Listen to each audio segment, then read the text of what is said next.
Time to stop, hyper potions. Time to stop. What's going on, you guys? Fico here, and I'm back, and I need to fix something. Darn it! I've already started screwing up. No! Hold on. Let me pop out the chat. Excuse me, Spawner, what's going on, my friend? What is going on? So glad that you're here. So glad that you're here. Welcome, welcome, man. This is the Fico's Gaming Mind livecast. This is where I take stuff that I pulled out from Reddit's games section, like news articles and stuff about the gaming industry that I'm interested in. It's a little earlier now, but I do hope to make this. I'm not gonna do true gaming things today, but I am gonna do stuff from the gaming stuff. Today, Spawner, I'm doing really good. Thank you for asking. I'm doing awesome. But today what we're going to talk about how analysts don't think that Destiny 2 is going to recover this year. How stuff about Anthem, Steam's getting a new big picture mode. Some news that will make your friend and my friend Nick very happy if he cares about getting a Switch. And talking about a couple of games that are coming out today, plus an update. There is an update on an article that this is something that we talked about a few days ago, which was about how the Hope for Orphans Humble Bundle was did not reveal that Change 30 was a Christian organization. So those are the things I told you about we could do at our talk show, bro. Yeah. Well, I mean, it is stuff that I mean, it's not like completely out of my like yeah, do or not do. That definitely does see, I mean, if it's feasible and everybody could do it. I mean, if Nick could do it and I could do it. Uh I actually I didn't tell you. I didn't tell you if I agreed or not. I'm sorry. I actually think it's a great idea. It's just that right now I'm going through a schedule change. So I'm myself I'm trying to figure out how I'm going to adjust my own stream, but I definitely do like the idea. And if there's a way that we can make it happen, at least maybe once a week, that would be, that'd be something that'd be pretty freaking cool to do. I actually don't see uh much. I mean, much in the not really. But I definitely like the idea. And if you guys want to try it out, I'm definitely willing to try it out. So if your answer is yes, practically exactly what you're doing right now, but with two other people. So so yeah, I mean, I totally would dig it. And because I like what I'm doing now. And the last time around, we had man, we had like I'm not joking, man. We had like 7 people, and then I guess it was like it peaked out with 9, and then I got like what was it like 7 new followers in like one day in like one sitting, and that was like incredible. I can't believe that that happened. So um, but anyway, here is a follow up of what I discussed the last time was that the hope this humble bundle that was Hope for Orphans was doing a charity for you know how you usually go to the humble bundle and you get stuff like for another charity, for charity. Well, this one, however, it was a little shady, but because they didn't reveal that it was a Christian organization. Like, because if you go to Change 30's website, there's clear excerpts of their description that don't describe that they're a Christian organization. However, we didn't get of an update, but there was an update, and it was done a few days, like 3 days after the initial publication. I just didn't get around to checking, but I did see, and it says here that Humble responded with the following statement. Says that change. We are prepared. The bundle page. We weren't aware of the charity's religious affiliation to ensure that we are being transparent as possible. We've updated the text on the bundle page below. Uh, Change 30 is a faith-based nonprofit organization whose mission is to inspire purpose in Russian orphans by providing them with the love, guidance, and resources that they need to lead fulfilling lives. Change 30 builds relationships and trust with orphans through ongoing orphanage support, life skills classes, young mom programs, and partnership with volunteer mission teams. After orphans graduate from the orphanage, Change 30 helps equip these young adults for life in and on their own through a variety of programs and a community of supporters. Change 30 provides free services to orphan graduates, such as safe temporary housing, vocational training, and courses to learn basic life skills. Funding from Humble Bundle. Funding received through Humble Bundle will be used to fund orphanage support, life skills, young moms, programs, temporary housing needs, and vocational training. This is basically what I read on the actual site. So there you go. Now that's all they had to do. That I mean they said it was a faith-based organization, and vote if you donate if you want to. That's it. Getting opinions not only from yourself but from two other people. I would actually not be a bad idea. Mm. So, mm, but yeah, I agree. I was actually thinking about doing a podcast with a couple of friends of mine, but that hasn't like come into fruition. And now with me doing this streaming every day, I'm gonna have to eventually have to make a schedule where I might not be able to stream every day, but I do want to stream as much as I can because that's my goal. But having two opposing opinions or three agreeing opinions or see, because we could all kind of pull things out from each other and it'd actually be a pretty good idea. I am not in disagreement with doing this. I just think that we have to kind of sort of I think come to a consensus as to when can we do this, because remember we're in different time zones. So you guys might be able to do it. I might be at work. However, my schedule my schedule is fixing to change. So um, mm, if you want to like maybe we could coordinate this to do it on a weekend. Maybe that may work for everybody because at that time you guys may be in the afternoon and I could wake up really early in the morning and we could do this. Oh, by the way, I'm eating dulces la fe. This means candies, and this is ajonjoli. These are Puerto Rican candies. My aunt sent them to me for my birthday, so. Oh yeah, even once every 2 weeks, that'd be great. And we have a lot more to talk about during those weeks. So, I mean, because I know our boy Nick is job hunting. So, but yeah. Actually, I think that's actually. Mm, you won't find them, but they're called this is what they're called. Dulces. Um, yeah, dulces la fe. This is like a coconut milk, and you get them in this little box, and they're all very good. Oh no no no no.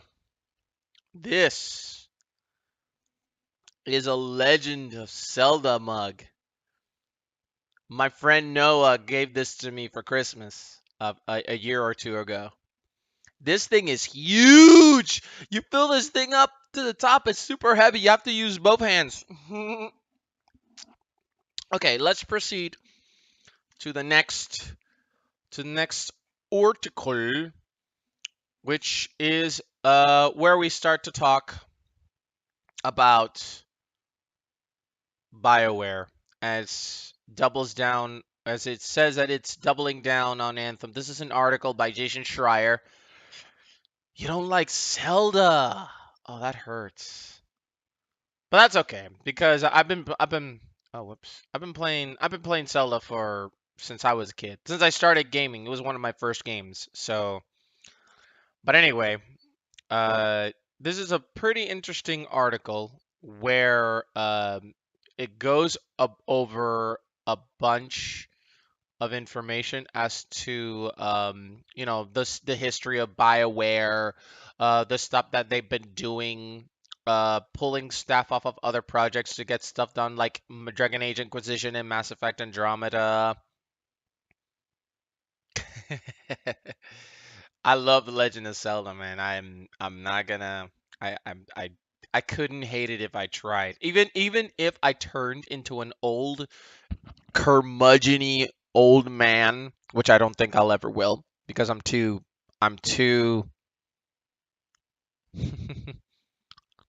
unless you're talking about BioWare. Okay. So yeah, and apparently they're talking about how it's actually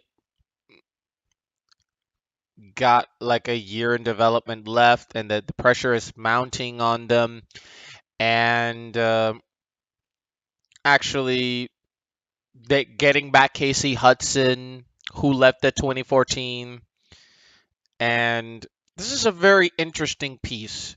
So you could learn about what is going on with all of this. And talking about how there is even going to be another Dragon Age game, which it confirmed that Casey Hudson said that there is actually going to be another Dragon Age game. And it's going to be story and character focused, which is another one of the articles that I have here I'm going to be talking about. But basically, in my opinion, uh, I do think. Oh well, I'm sorry. I actually do think that BioWare EA is absolutely dead because the problem is this game is being compared. This game is being compared to Destiny 2. It's being compared to Destiny 2. Destiny 2 has been a huge disappointment. They want to be Destiny. They want to make games as a service. EA is forcing BioWare to make a game that's games as a service. I don't think that BioWare wants to make a games as a service, but it's not like they have a choice because when you work for EA, when you do games for EA, they do not give a crap about what you want to do and they'll force you to make the games, or they'll close your studio, take the property that you were doing, give it to themselves, and make the game how they want to make it. That's what they did just last year with Visceral Games. They were going to make an adventure focused single player experience, and then EA was like, nobody wants to play single player games, and they closed the studio, and now the game is getting retooled from what was supposed to be like a Last of Us Star Wars adventure game to a game that's going to force you to get microtransactions to a game that's going to be pay to win. You know the story. But speaking of Destiny 2, that's what we're mainly going to talk about today. This is an analyst believes that um, that it's not highly likely that Destiny 2 is going to recover. It's unlikely because they are struggling with gamers, as gamers are unhappy with microtransactions. Um, this is from let's see here. This is from an analyst that works at a place that's called Cohen, I believe. So EA effed BioWare up, and instead of making the same crew, it worked. Mm-hmm. Mm-hmm. Mm-hmm. Yep. Yep.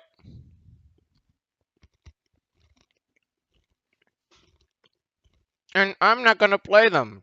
I'm not gonna buy Anthem. I'm not gonna buy Anthem. I'm not gonna buy Mass Effect Andromeda. I'm not gonna buy EA Access. I'm not gonna buy any of it because I I believe that you vote with your wallet, and giving them a $60 means that you are okaying everything they do. I myself have not played Andromeda because the whole thing made me so mad I didn't play it. But anyway, it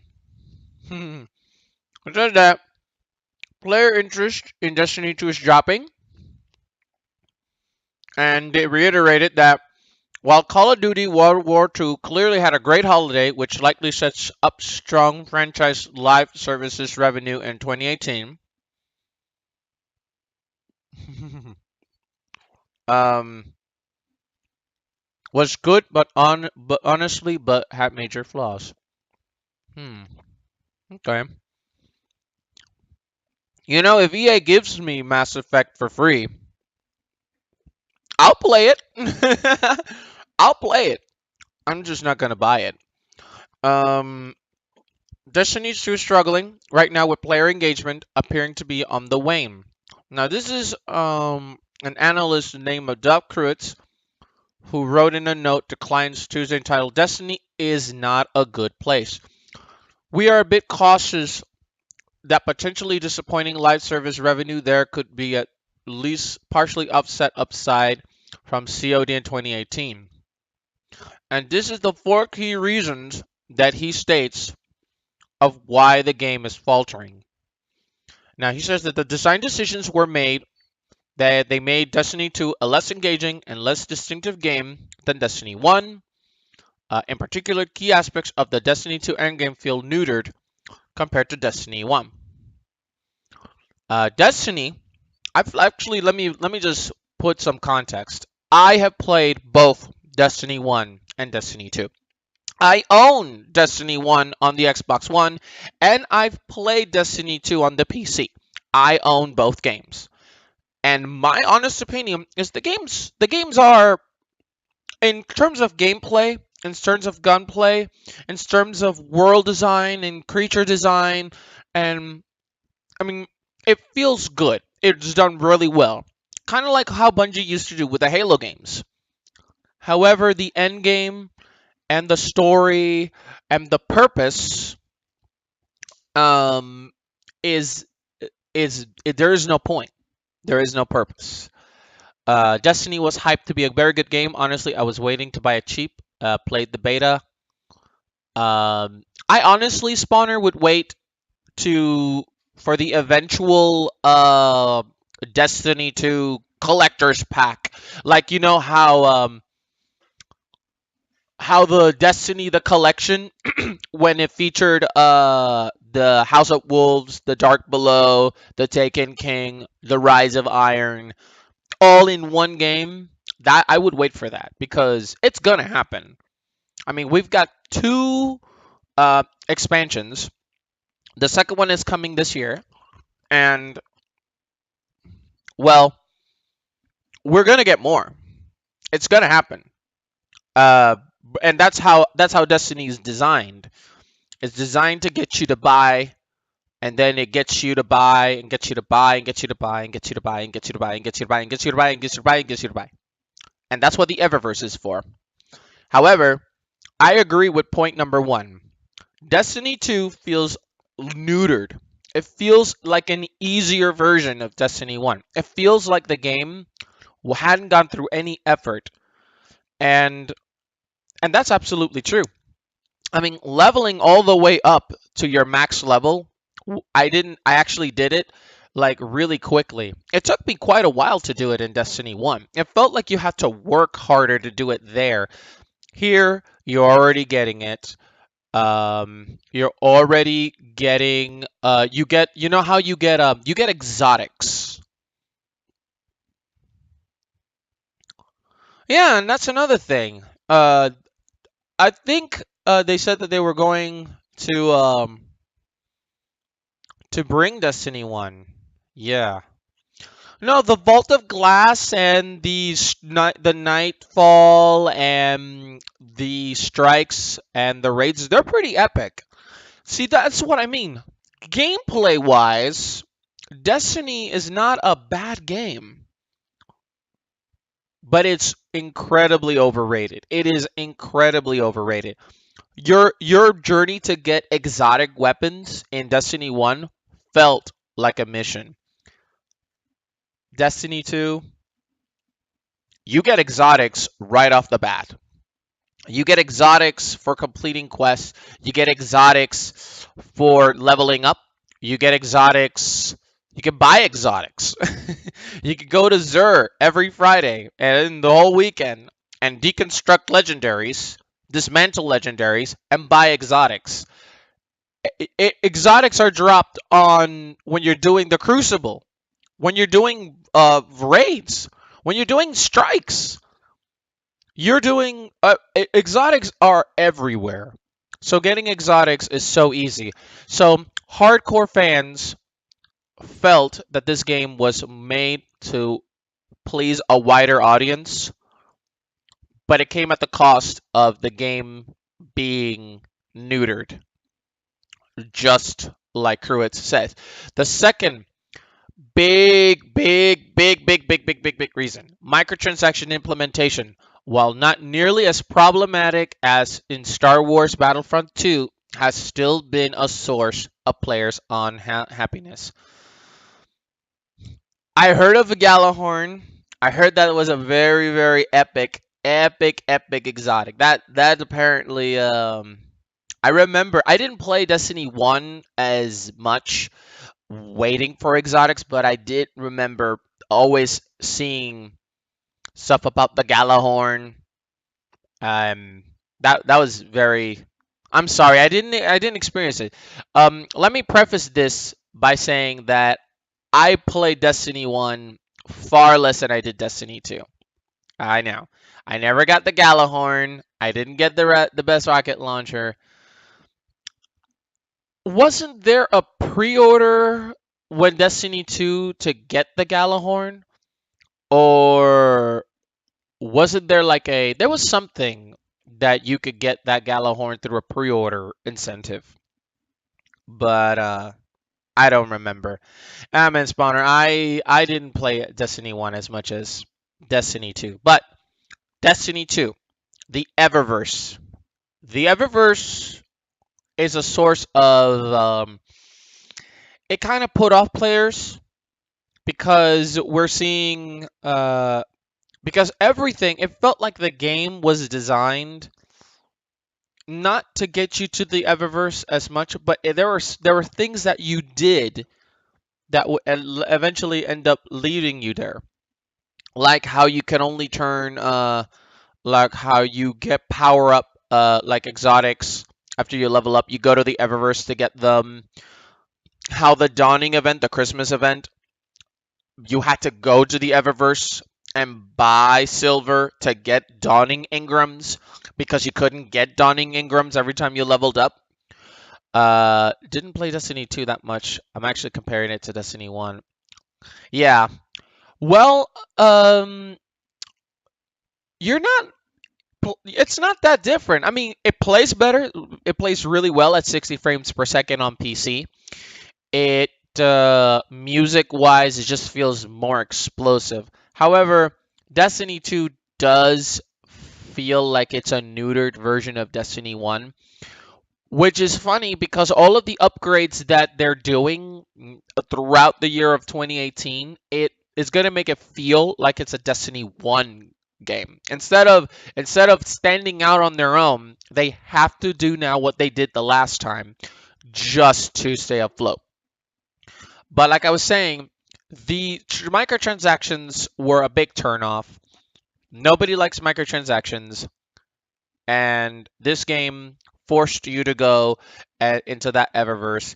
Um, Shaders were also limited use, which is fine. I don't even use that much shaders, but some people like the shaders. Uh, but they made them limited use so you can get more from the Eververse. Trust me when I tell you, the Eververse is a loot is a microtransaction loot box hell. And Bungie created that Eververse because they said that designing content for the game was too hard, so they came up with the Eververse. So you have them to thank. Bungie, the studio that developed the game, apparent urgency in responding to player feedback has been disappointing. Every time, yes, you are getting exotics from quests in Destiny 2. You complete quests in the single player game, you get exotics. You complete raids, you get exotics. No, I'm sorry. Strikes, you get exotics. You level up. You might get legendaries, but you could buy exotics. I think you could get exotics in the Crucible as well too. Getting exotics is no longer like super duper rare. It may be a little bit harder than getting a legendary like Nameless Midnight and Better Devils, but um, well, I don't know what the older ones want because the thing is that uh, really early during the game, I got the Prometheus lens from Curse of Osiris, which Zur had it in the first time I think. Yeah, yeah. Exotics are better than legendaries. You get, but they're not that difficult to get. I've got 5 exotic weapons, 1 exotic armor, uh, and I think I haven't gotten exotic um speeders. But let me just tell you, getting exotics is so not as rare as it used to be. You don't have to work nearly as hard. Galahorn, that thing that you said you waited every week to get. I mean, the only difference is that now Zur it changes the exotic content from his store. All you have to do is get a crap load of legendaries, dismantle them. Like I said, maybe there are all exotic versions. That could be possible. I've had to actually go back and play and look um at the actual exotics list, and I'll tell you.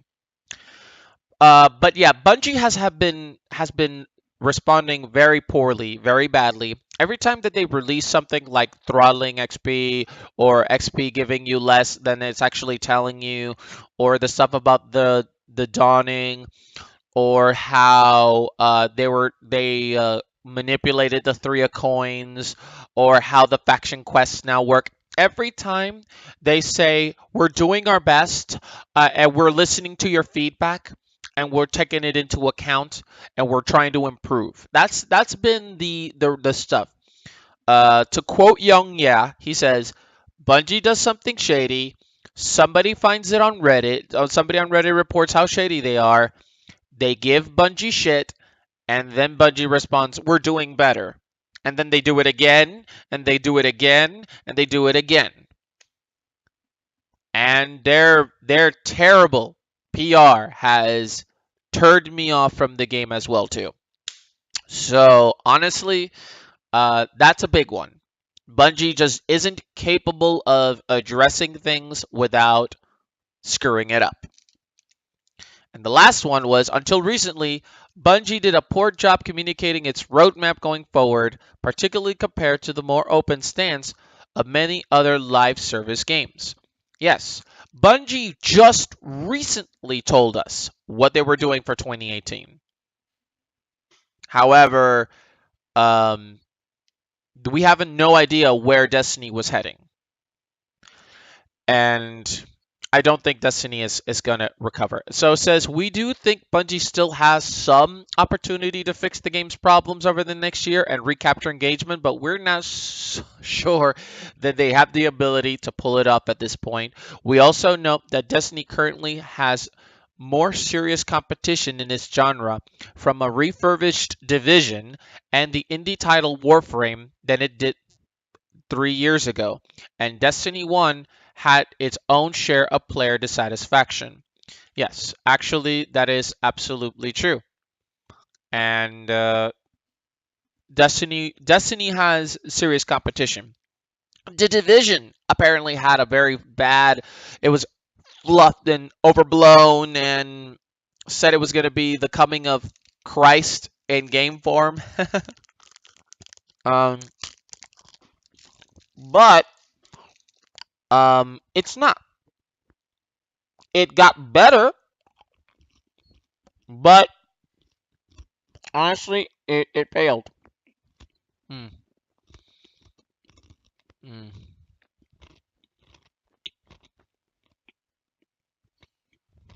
Mm-hmm.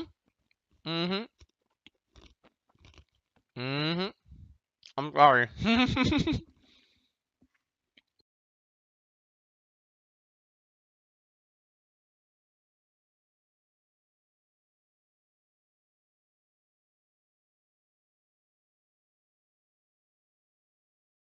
Yep.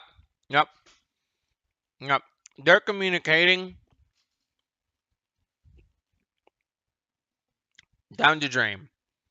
Absolutely terrible. Um, and and they have another event, the Valentine's Day event.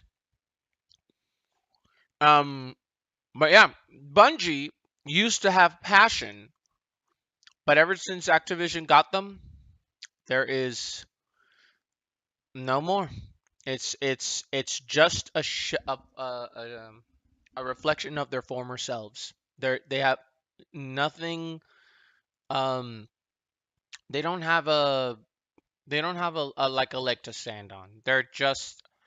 I mean, they have some bit of a fan base, and that may be what is keeping the game afloat. But now it's come to learn that even streamers and YouTubers that are dedicated to doing Destiny 2 content are jumping ship because Destiny 2 is a sinking ship. They know it's a sinking ship. They themselves say there is no future doing Destiny 2 content. So they're just jumping ship. But the Division, as hyped and overblown as it is, even that game has resurfaced. If I remember correctly, Activision didn't buy Bungie. They were independent. They just worked together to make a PC version. Yeah. I think maybe at first, but considering that now Destiny 2, in addition to eating dead and sick kittens to keep the living area, mother cats will rarely kill and sometimes eat healthy kittens due to stress. Can't you? That definitely helps. Thank you. That is wonderful, and I really appreciate it. That's thank you. It helps. It helps a lot. Excuse me.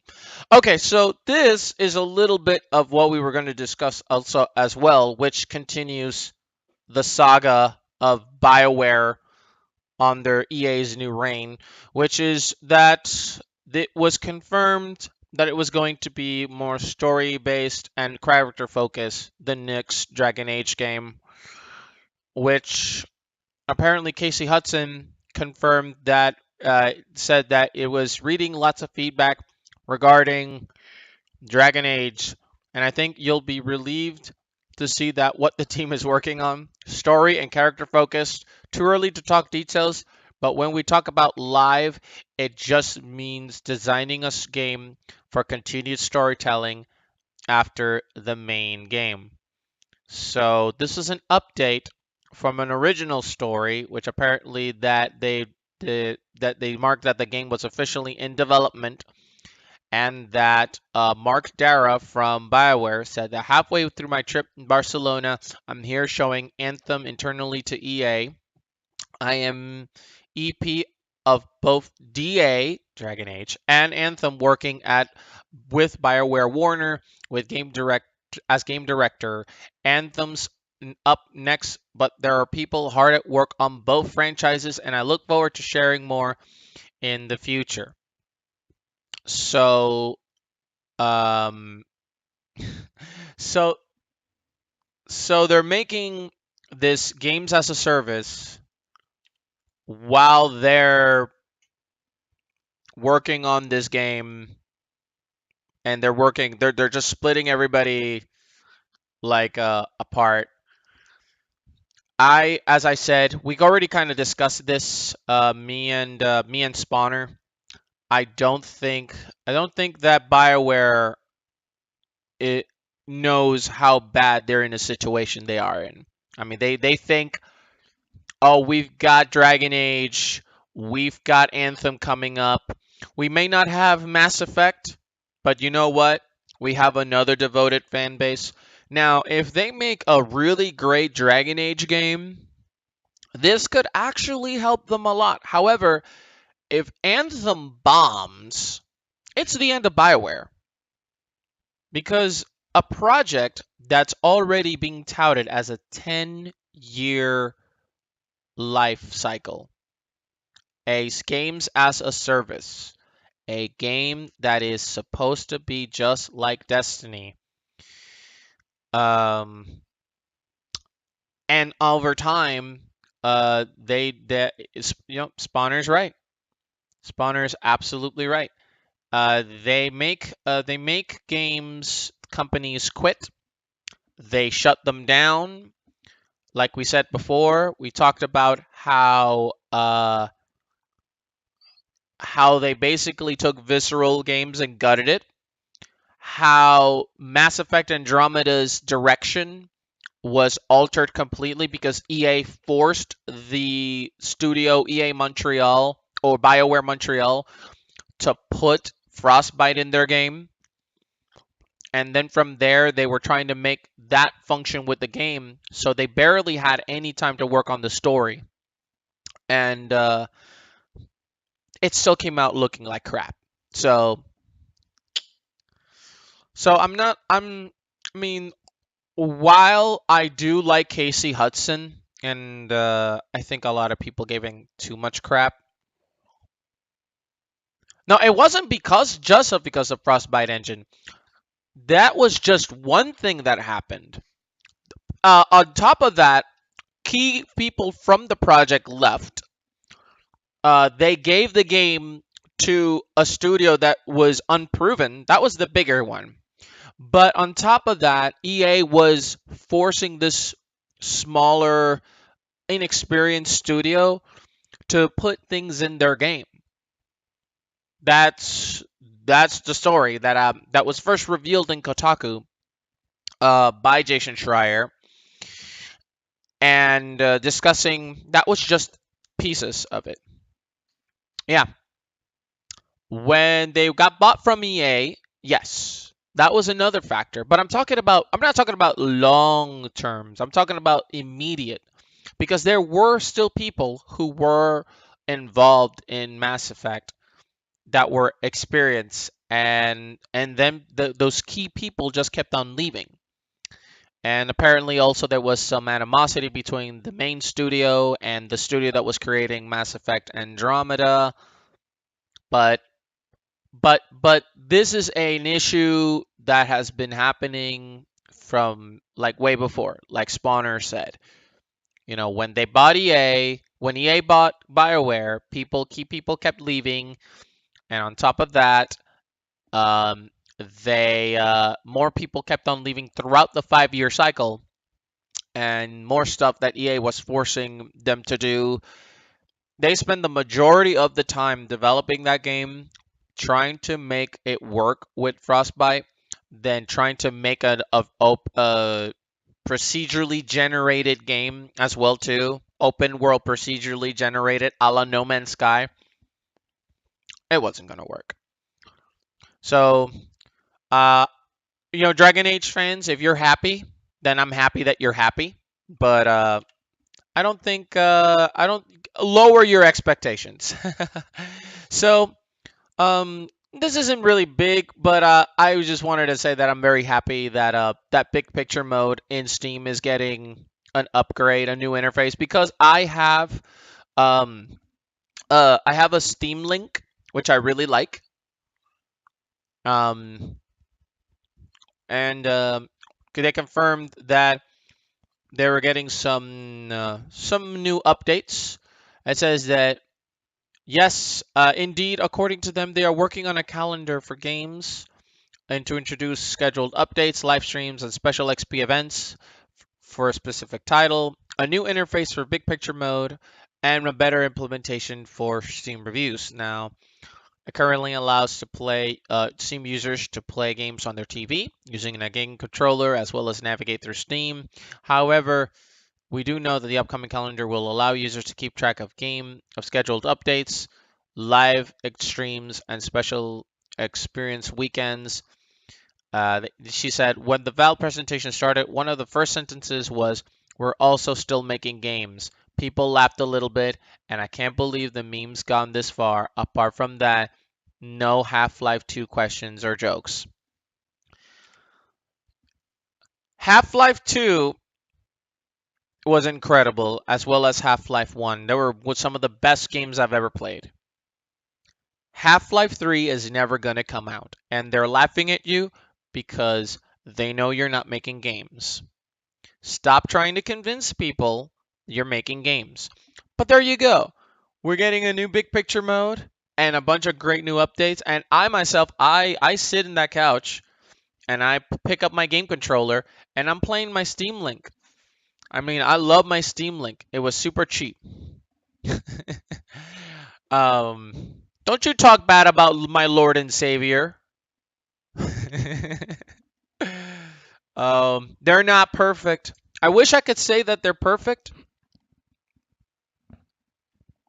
I want to say that they are flawless and there's no problems with Valve at all, but they're not. They're not perfect. Steam releases lets any garbage game gets released in their platform. Um, they haven't released a game in so long. Yeah, they've updated stuff for Team Fortress 2, but it's not that. But every game Valve, including Gaben, stop at 2. I have to disagree with you. Uh, well, actually, you know what? Yes, I do agree with you with that statement. However, Left 4 Dead, what happened for Left 4 Dead? Like, no Half-Life 3, no Team Fortress 3. Team Fortress could use a new game to compete against Overwatch, if you could. Because remember, Team Fortress 2 is the reason Overwatch is a thing. So Team Fortress 2 should develop new classes, new modes, but I guess they figured the way that they have it there, it's still it's still generating loot boxes. I would like another Left 4 Dead game because that game is so fun to play with other people. It's incredible. It's one of the best games I've ever played with multiplayer. It's always it's it's a game where the AI director this adjusts the things for challenge. It's done so well. You never go into a specific chapter with things happening exactly how they're supposed to, and it's beautiful. But Spawner, I agree. It's never going to happen. However, something that might happen is, and I think this might make our boy Nick happy, is that Square Enix is considering the Secret of Mana remake that they're releasing coming up next month, I think, that it might get a Switch release. When I eat these Ahong Holi bars, these sesame bars, they're sesame bars. They get all over your teeth. But yes, Secret of Mana is an RPG that was released many years ago on the Super Nintendo, and it came before Chrono Trigger, and it was one of SquareSoft's best games. It's a game where you could play with three actual people during the whole entire game. It was like a cooperative action RPG game. It was a really good game. And of course, like every really good game, you always expect it to get a remake. I do hope that Chrono Trigger gets one, but if it doesn't, that's fine. Because Secret of Mana is coming out just next month in a couple of days. It's going to come out on the PlayStation 4, PS Vita, and PC through Steam. Now, some people were asking they were sort of like they were kind of considering whether or not the game would actually get released on the Switch. And this is that to to kind of give background in terms of when the project started. It was about 2 years ago, and the Switch hadn't been announced. Once we've had announced this particular remake title, we were very surprised to see the amount of demand and feedback we received for a potential Switch version. So the voices are heard. We are aware that people are desiring a Switch version, and we will make an effort to see what is feasible in the future, though nothing is confirmed. The producer added that Square Enix has also heard the demands of a Western localization of the Seiken Densetsu Collection, which is the first three Seiken Densetsu games for Switch. Yeah, I don't know what Seiken Densetsu is, uh, but uh, but obviously the focus is Secret of Mana since we're in the last parts of its development. But obviously heard a lot of demands and requests for that game to be released in the West. That one I don't know much too about it too much, but Secret of Mana is definitely one of their more popular nostalgic properties.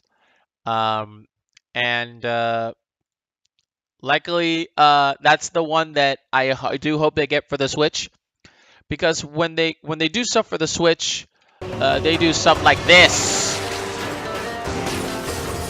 This is This is Dead Cells. This is like a dungeon crawling Metroidvania roguelike. And this thing is coming out on the Switch. This was a crowdfunded game, I think. And it got released on Steam and on Good Old Gaming and PC all over. But it's coming out on the Switch. And this is a good thing. This is a great thing.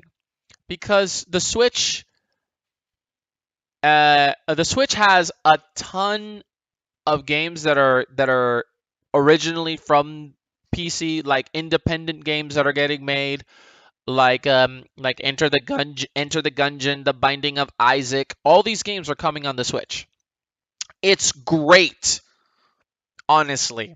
The Switch is a game console that you could play really heavy games like Mario, like Zelda, like the upcoming Metroid Prime game. And then you get games like this, like Dead Cells, like Enter the Gungeon, and there are other games that are going to be coming out like this. You bet that they're going to be having their own versions. Games like Rocket League that they're cross-platform across everything. That you can play them on the Switch.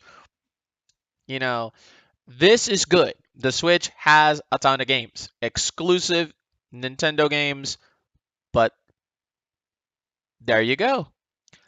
However, if you want more games, because you haven't had enough games already as it is, the Nintendo Game Pass. Nintendo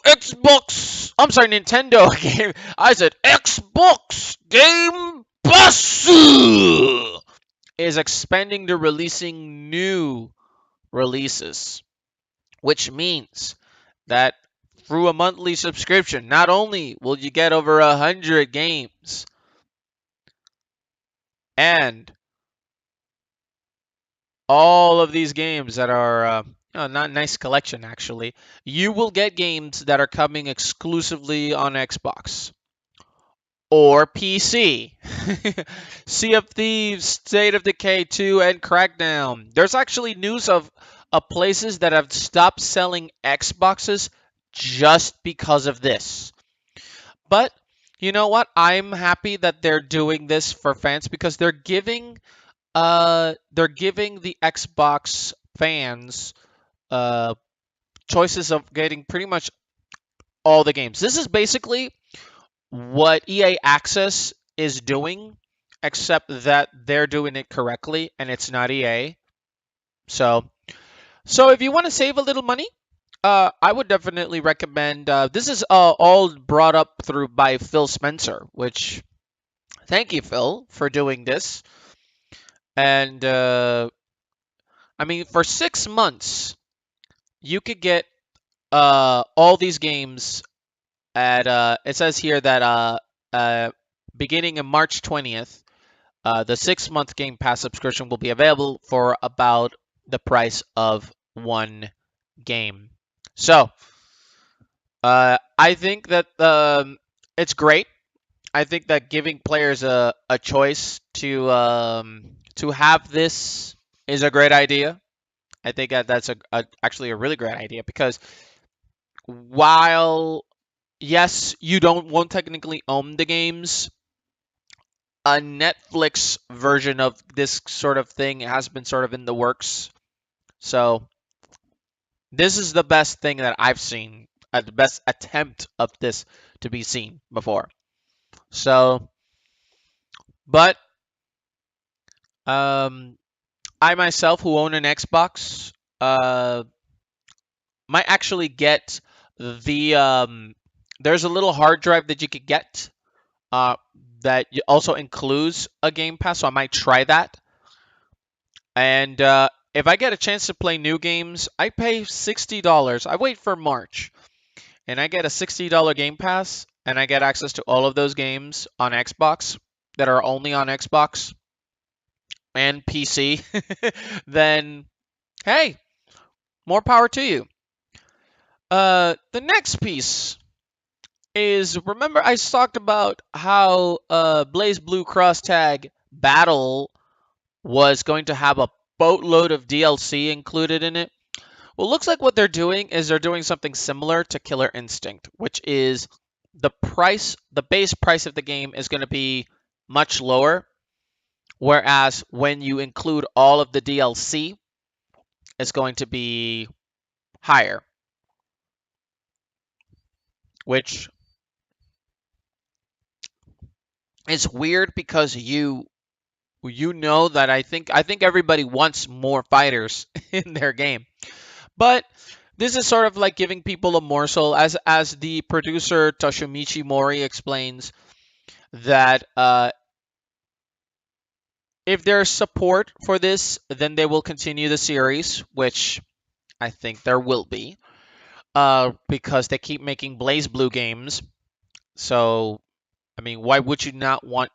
What I think you should do better is like put in Guilty Gear characters, not just BlazBlue and all those other things. But it says that it's basically a home and PC game as opposed to an arcade game, mainly because they wanted to get rid of any situation where there will be a gap in availability between overseas and Japanese players. In other words, Japanese players would get it in arcades first, giving them more time to practice. So already they want to put everybody in the same plane, same position. They don't get an advantage because they're playing this game in an arcade and getting better and learning the systems. And then when they go online, they're completely dominating everybody. This says that the game is being made under the premise of playing with a gamepad.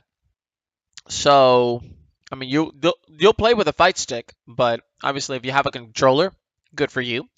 By releasing the main game at a lower cost, which is 5,800 yen in the physical version, or 5,370 yen, as many people as possible will be able to play, and those who find it interesting can purchase the downloadable content. So let's see what Uh, let's see what uh, yen to USD. So that means, give me 1 second here. So that means that we do 50. So let's assume that we're getting the digital version.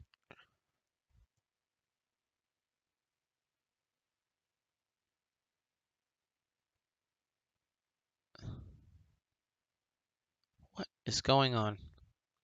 Okay, so the game is going to cost you $50. So it's slightly cheaper to get a game without all the DLC characters. But that's almost $60. But I get it. I would have thought maybe $30 might have been cheaper because it sounds like you're releasing a boatload of characters. But then again, it is cheaper without the DLC, so it's not too bad. I just wish all the characters were in the game immediately. It's being set up so that if you purchase all the downloadable content, the price will not far exceed what a full game will normally cost. So the game is going to be slightly more expensive, just not by much. I still don't like that that's happening, but I guess it's better than paying $60 and then getting blocked of everything. But the fact that you one of your main Ruby characters is locked away in a DLC paywall, that's kind of scummy already as it is.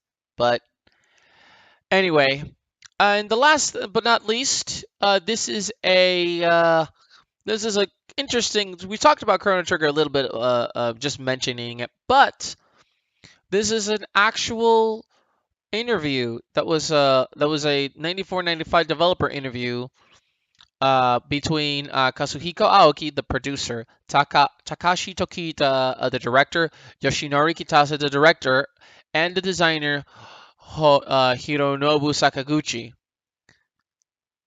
Hey, Kablami! Welcome!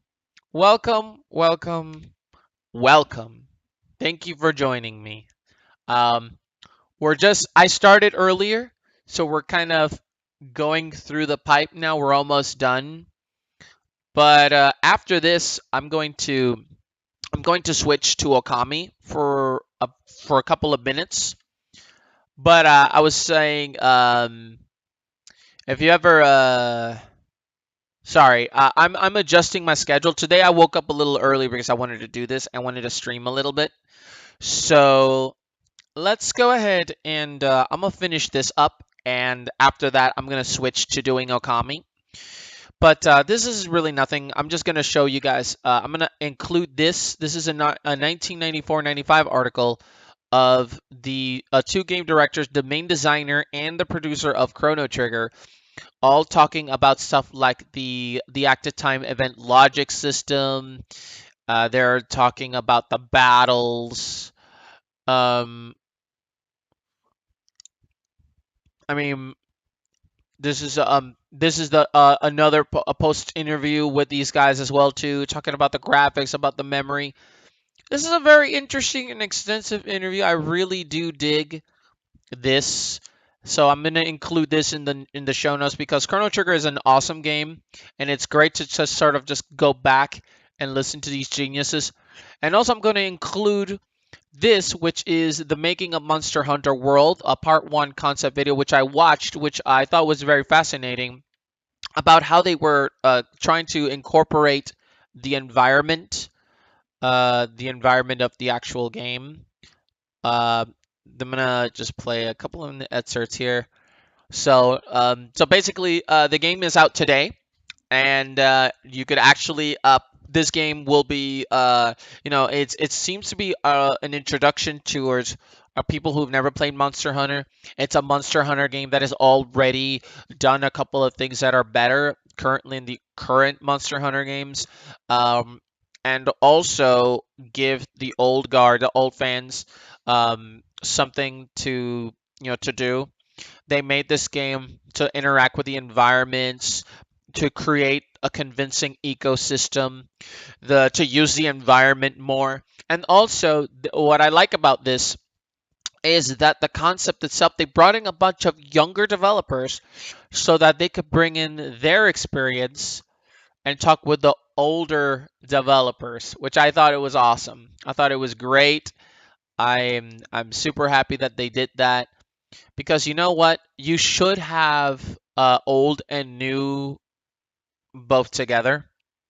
So as you can see, I've included the video. Monster Hunter World is coming out today on Xbox One, I think Xbox One and PlayStation 4. I do want it on PC, but according to the developers, um, hold on a second. Let me just 1 second here. I should have been prepared for this. I should have been prepared for this. Give me 1 second here. Monster Hunter World has already gotten a 9.5 out of 10 and a 9 from sites like I don't like Polygon, but they gave it a 9. They probably gave it a 9 because the females are looking too sexy. 9.5 out of 10 from IGN. I don't follow IGN, but you know what? They gave it a good game here. They're already adding new updates, like new monsters, like the Devil Joe, which looks incredible. You know, I want a Monster Hunter. I want a Monster Hunter art book on how they design the games. And apparently, Monster Hunter World for PlayStation 4 will feature Horizon Zero Dawn. I want a PlayStation 4, man.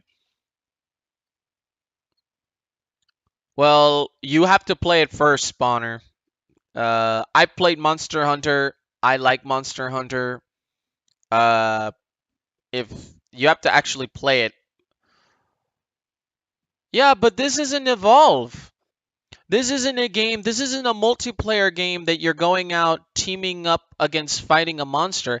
This is a game where you're where you're fighting these games. It's kind of like a la Dark Souls, where you're fighting these monsters and they have patterns and you have to learn their patterns. And then when you kill them, you acquire their materials. You create better weapons, better armor, and then you start ascending up to get tougher monsters. Evolve is definitely crap.